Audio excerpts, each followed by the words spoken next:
No vídeo de hoje eu vou te mostrar como é que faz o logo da Mitsubishi. É um logo bem simples, mas tem uns conceitos interessantes que eu posso trazer aqui para você. Seja muito bem-vindo e seja muito bem-vindo ao meu canal, aqui a gente fala sobre design. E no vídeo de hoje eu vou te pedir um pouco de resiliência, porque eu vou tratar de alguns assuntos teóricos também. Pois o assunto que é muito próximo disso que a gente faz na parte de criação de símbolos é a geometria. Então quanto mais arcabouço teórico você tem na parte da geometria, mais você entende o comportamento dela aplicada aos símbolos, certo? E com o nosso Illustrator aqui aberto, a primeira coisa que eu vou fazer é criar um triângulo, tá? Existem diferentes maneiras de criar triângulos. O que eu vou te recomendar é que você sempre utilize a própria ferramenta de criação de polígonos para criar um triângulo, certo? Ela fica aqui nesse ícone de Ellipse Tool. Quando tiver esse triângulozinho na parte de baixo, quer dizer que tem outras ferramentas. Então você pressiona o clique e vai encontrar a ferramenta polígono. Perceba que ela não tem um atalho aqui como a Ellipse Tool e a Rectangle Tool. Então a gente vai acessar por aqui. Eu posso tanto clicar e arrastar para fazer o desenho, como eu também posso dar um clique e vai aparecer para mim duas informações, que é o raio desse polígono e a quantidade de lados. Um polígono é uma figura geométrica fechada com muitos ângulos. E como você deve ter percebido aqui, a gente consegue trabalhar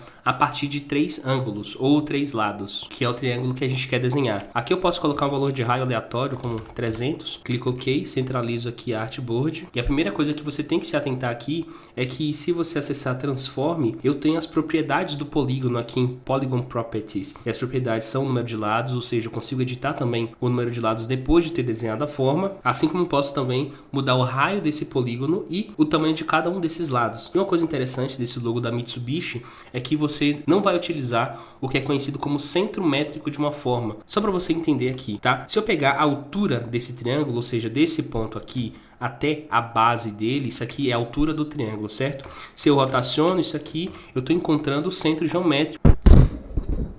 Só que na construção desse símbolo a gente não utiliza o centro métrico, a gente utiliza outro tipo que é chamado de incentro. E para entender o incentro, eu vou falar sobre um outro conceito, tá? Tenta manter a mente mais aberta aqui, apesar de ser matemática, envolver algo que muita gente tem certo receio, eu acredito que vai somar muito a sua perspectiva sobre criação de símbolos. E para entender sobre incentro, eu preciso falar sobre outro conceito que é a bissetriz. Vamos imaginar o seguinte cenário, tá? Se eu tenho uma linha totalmente vertical e uma linha totalmente horizontal, a bissetriz seria uma linha de 45 graus. Éricles, mas qual é a lógica disso? De maneira bem resumida, a bissetriz é uma linha que divide o ângulo em dois. Então, se eu tenho aqui 0 grau e 90 graus, qual a metade dele? 45. E a mesma lógica se repete para os ângulos de polígonos. Se eu pego esse ângulo aqui e divido ele por 2, se eu sei, por exemplo, que aqui é 0 grau e aqui é 60 graus, metade dele vai ser 30 graus. Isso é uma bissetriz. O que a gente pode fazer aqui? Eu vou mudar o ângulo para 30 graus. O comprimento da linha, vou colocar aleatório, né? Uns 500. E só para eu conseguir centralizar esse ponto âncora, eu vou criar uma elipse aqui de tamanho qualquer e centralizar o centro-centro, ou seja, centro horizontal e centro vertical. Aqui e aqui. Certo? A gente encontrou a bissetriz desse ângulo à esquerda. Aqui é fácil, né? Porque se a gente tem para cá 30 graus espelhado para cá 240 graus, vai ser 270, ou seja, uma linha totalmente vertical. E exatamente no encontro dessas bissetrizes aqui, a gente tem o que eu falei que é um incentro. E uma característica desse incentro é que ele tem uma distância igual a partir dele com todos os lados desse triângulo. E esse triângulo aqui não é um triângulo qualquer, tá? Ele está dentro de uma classificação que a gente conhece como triângulo equilátero. Equi vem de igual e látero vem de lado, ou seja, todos os lados desse triângulo são iguais. E os ângulos desse triângulo são múltiplos. O que eu quero dizer com isso? Se uma volta completa é 360 e um triângulo é um polígono de 3 lados, se eu divido aqui, eu vou ter 120. Vamos pegar esse ângulo para cá, para ver quanto é que tá. 120, certo? E esse aqui, indo para baixo, qual é o ângulo dele? 240, né? Que é 120 mais 120. E tudo começa com o horizontal, que é o 0. Show de bola? Deu para entender essa parte?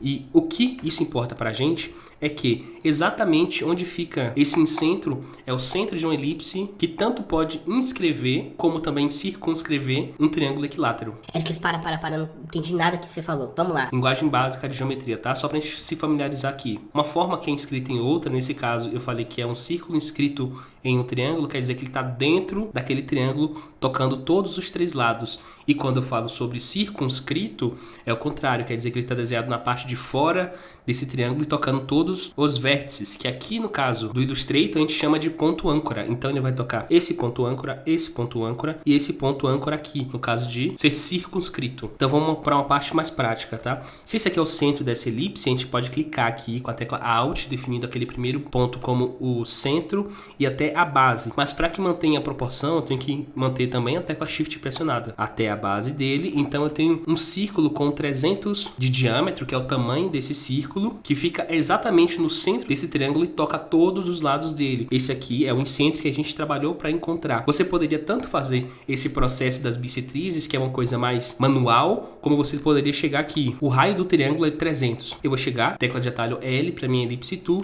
300. E chegar aqui, ó, alinhar ao centro horizontal e a base. Pronto, a gente conseguiu esse resultado. E se eu quisesse circunscrito, o que eu faria? Eu duplicaria. Maneira fácil de fazer, tá? O tamanho é 300, a gente coloca aqui asterisco 2, porque o Illustrator permite que a gente faça operações matemáticas básicas. Nesse caso, eu estou multiplicando por 2, eu vou ter 600. A gente conseguiu o círculo circunscrito nesse triângulo. A gente pode tanto usar um como o outro, tá? O que importa é que a gente tenha um incentro marcado, porque a partir desse incentro, aqui eu vou traçar uma horizontal. O que eu gosto de fazer aqui é deixar um tamanho específico, tá? 720, um exemplo. E a gente pode fazer com que as próximas linhas que vão ajudar nesse recorte, ela seja paralela aos dois lados. Ou seja, esse aqui, que a gente sabe qual é o ângulo dele, que é de 60, tá vendo? E a gente sabe qual é esse aqui, que é o de 120. Então o que a gente precisa fazer é apenas rotacionar. Aqui vai rotacionar 60, como eu falei, copy. E o outro, que vai ser a partir desse aqui, a gente vai rotacionar 120 graus, copy também. E a parte doida desse símbolo é que a gente poderia tanto utilizar esse processo de construção aqui, como também utilizar um outro triângulo com 2/3 do raio. Ou seja, se aqui é 300, a gente poderia colocar uma cópia dele com tamanho 200, alinhar a base à direita ou a base à esquerda, fazer aqui. Pronto, deu no mesmo, tá vendo? E a gente ia encontrar os cortes certinho. Deixa eu apagar o triângulo mesmo. E como eu sei que você vai tentar fazer esse processo na sua casa, experimenta depois colocar ele com tamanho de 100 pixels e vai buscando essas relações e como ele vai se relacionando com o círculo que fica aqui dentro. Matemática perfeita, né? Mas sem mais delongas, a gente vai copiar essa lei aqui para cima, ocultar a visualização da antiga para a gente utilizar como backup. Não preciso mais desse círculo, Ctrl A, Shift M e a gente começa a fazer a inclusão das partes aqui. Shift X para inverter o Carry Stroke em fio e vou clicar aqui, aqui e aqui. E o logo do Mitsubishi está completo, mas como eu não queria chegar aqui e só mostrar o processo de construção para você, aproveitei esse vídeo para falar um pouco também sobre essa base teórica que está fundamentada na geometria. Espero que você tenha curtido esse vídeo, mas antes que você saia, eu vou deixar uma recomendação de outro vídeo para você, de um processo de construção de logotipo que você vai curtir bastante, mas vê se faz, tá? Meu nome é Ericles e até a próxima. Meu Deus, tá calmo pra caralho.